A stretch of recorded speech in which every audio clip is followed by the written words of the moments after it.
ನಮಸ್ಕಾರ ಸ್ನೇಹಿತರೆ, ನಮ್ಮ ಭಕ್ತಿ ಮಂದಿರ ದರ್ಶನಂ ಚಾನಲ್ಗೆ ನಿಮಗೆಲ್ಲರಿಗೂ ಹೃತ್ಪೂರ್ವಕ ಸ್ವಾಗತ. ಇಂದಿನ ವಿಡಿಯೋದಲ್ಲಿ ನಾವು ಆಷಾಢ ಮಾಸದ ಬಗ್ಗೆ ಸಂಪೂರ್ಣ ಮಾಹಿತಿಯನ್ನು ತಿಳಿದುಕೊಳ್ಳೋಣ. ಆಷಾಢ ಮಾಸ ಯಾವಾಗ ಆರಂಭವಾಗುತ್ತದೆ, ಯಾವಾಗ ಮುಕ್ತಾಯವಾಗುತ್ತದೆ, ಈ ಮಾಸಕ್ಕೆ ಯಾಕೆ ಅಷ್ಟೊಂದು ಮಹತ್ವವಿದೆ, ಚಾತುರ್ಮಾಸ ಯಾವಾಗ ಆರಂಭವಾಗುತ್ತದೆ ಮತ್ತು ಆಷಾಢ ಶುಕ್ರವಾರ ಲಕ್ಷ್ಮೀ ಪೂಜೆಗೆ ಯಾಕೆ ಅಷ್ಟು ಮಹತ್ವವಿದೆ, ಏನು ಫಲ ಸಿಗುತ್ತದೆ, ಆಷಾಢ ಮಾಸದಲ್ಲಿ ಶುಭ ಕಾರ್ಯಗಳನ್ನು ಏಕೆ ಮಾಡುವುದಿಲ್ಲ, ಈ ಎಲ್ಲ ಪ್ರಶ್ನೆಗಳಿಗೆ ಈ ವಿಡಿಯೋದಲ್ಲಿ ಉತ್ತರ ಸಿಗಲಿದೆ.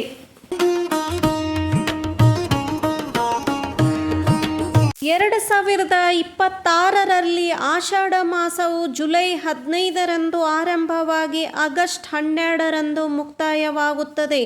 ಈ ಮಾಸವು ಮಳೆಗಾಲದ ಆರಂಭದ ಸಮಯವಾಗಿದ್ದು ಪ್ರಕೃತಿಯ ಹೊಸ ಚೈತನ್ಯವನ್ನು ಪಡೆಯುವ ಕಾಲವಾಗಿದೆ. ಹಿಂದೂ ಧರ್ಮದಲ್ಲಿ ಆಷಾಢ ಮಾಸವು ಭಕ್ತಿ, ನಿಯಮ, ಉಪವಾಸ ಮತ್ತು ಆತ್ಮಶುದ್ಧಿಗೆ ಮೀಸಲಾದ ಅತ್ಯಂತ ಪವಿತ್ರ ಮಾಸವಾಗಿದೆ.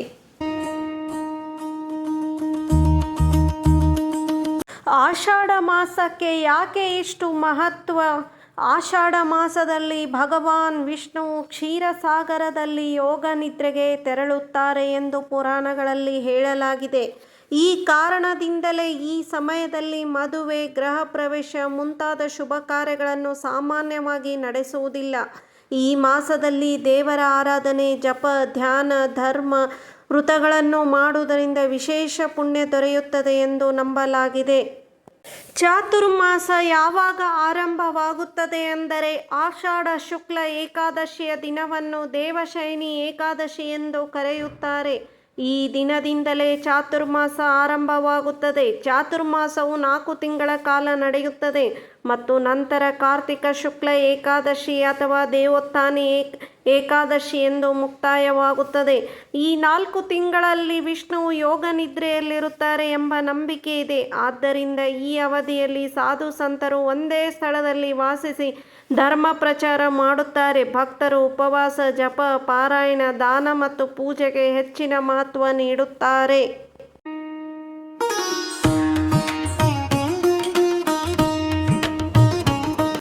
ಆಷಾಢದ ಶುಕ್ರವಾರ ಲಕ್ಷ್ಮೀ ಪೂಜೆ ಏಕೆ ವಿಶೇಷ?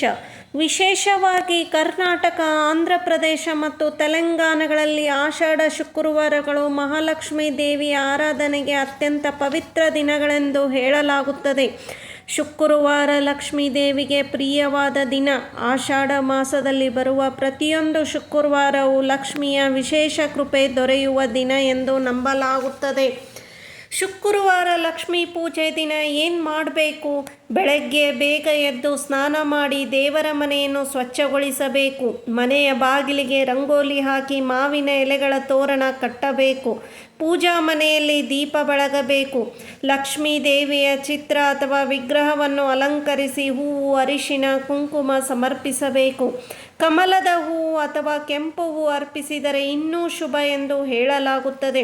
ಶ್ರೀ ಸೂಕ್ತ, ಕನಕದಾರ ಸ್ತೋತ್ರ, ಲಕ್ಷ್ಮೀ ಅಷ್ಟೋತ್ತರ ಮತ್ತು ಮಹಾಲಕ್ಷ್ಮಿ ಸ್ತೋತ್ರವನ್ನು ಪಠಿಸಬೇಕು. ನೈವೇದ್ಯವಾಗಿ ಪಾಯಸ, ಸಿಹಿ ಪದಾರ್ಥಗಳು ಅಥವಾ ಹಣ್ಣುಗಳನ್ನು ಅರ್ಪಿಸಬೇಕು. ಸಂಜೆಯ ಸಮಯದಲ್ಲಿ ತುಪ್ಪದ ದೀಪ ಹಚ್ಚುವುದು ವಿಶೇಷ ಫಲಪ್ರದ ಎಂದು ನಂಬಲಾಗಿದೆ. ಆಷಾಢ ಶುಕ್ರವಾರ ಪೂಜೆಯ ಫಲಗಳೇನು ಅಂತ ನೋಡೋಣ. ಮನೆಯಲ್ಲಿ ಲಕ್ಷ್ಮೀ ಕಟಾಕ್ಷ ಹೆಚ್ಚಾಗುತ್ತದೆ. ಆರ್ಥಿಕ ಸಮಸ್ಯೆಗಳು ಕ್ರಮೇಣ ಕಡಿಮೆಯಾಗುತ್ತವೆ. ಕುಟುಂಬದಲ್ಲಿ ಶಾಂತಿ ಮತ್ತು ನೆಮ್ಮದಿ ನೆಲೆಸುತ್ತದೆ. ಆರೋಗ್ಯ ಮತ್ತು ಐಶ್ವರ್ಯ ವೃದ್ಧಿಯಾಗುತ್ತದೆ. ದಾಂಪತ್ಯ ಜೀವನ ಸುಖಮಯವಾಗಲಿ ಎಂದು ವಿವಾಹಿತ ಮಹಿಳೆಯರು ವಿಶೇಷವಾಗಿ ಪೂಜೆ ಮಾಡುತ್ತಾರೆ.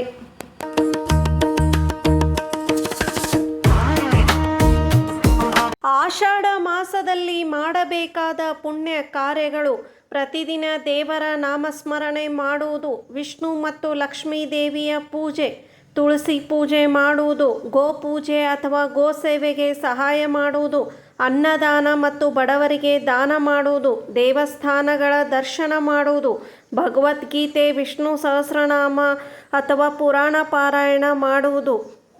ಈ ಸಮಯದಲ್ಲಿ ಸಾಮಾನ್ಯವಾಗಿ ತಪ್ಪಿಸುವ ಕಾರ್ಯಗಳು: ಪುರಾಣ ಸಂಪ್ರದಾಯದ ಪ್ರಕಾರ ಆಷಾಢ ಮಾಸದಲ್ಲಿ ಮದುವೆ, ಗೃಹ ಪ್ರವೇಶ, ಹೊಸ ಮನೆ ನಿರ್ಮಾಣ, ಹೊಸ ವ್ಯಾಪಾರ ಆರಂಭದಂಥ ಕೆಲವು ಶುಭ ಕಾರ್ಯಗಳನ್ನು ಮುಂದೂಡುತ್ತಾರೆ. ಆಷಾಢ ಮಾಸವು ಕೇವಲ ಒಂದು ತಿಂಗಳಲ್ಲ, ಇದು ಭಕ್ತಿ, ಆತ್ಮಶುದ್ಧಿ, ನಿಯಮ ಮತ್ತು ದೇವರ ಅನುಗ್ರಹವನ್ನು ಪಡೆಯುವ ಪವಿತ್ರ ಕಾಲ. ಈ ಮಾಸದಲ್ಲಿ ಮನಪೂರ್ವಕವಾಗಿ ಲಕ್ಷ್ಮೀದೇವಿ ಮತ್ತು ಶ್ರೀಮನ್ನಾರಾಯಣನ ಆರಾಧನೆ ಮಾಡಿದರೆ ಜೀವನದಲ್ಲಿ ಸುಖ, ಶಾಂತಿ, ಆರೋಗ್ಯ ಮತ್ತು ಐಶ್ವರ್ಯ ವೃದ್ಧಿಯಾಗಲಿ ಎಂದು ಭಕ್ತರು ನಂಬುತ್ತಾರೆ.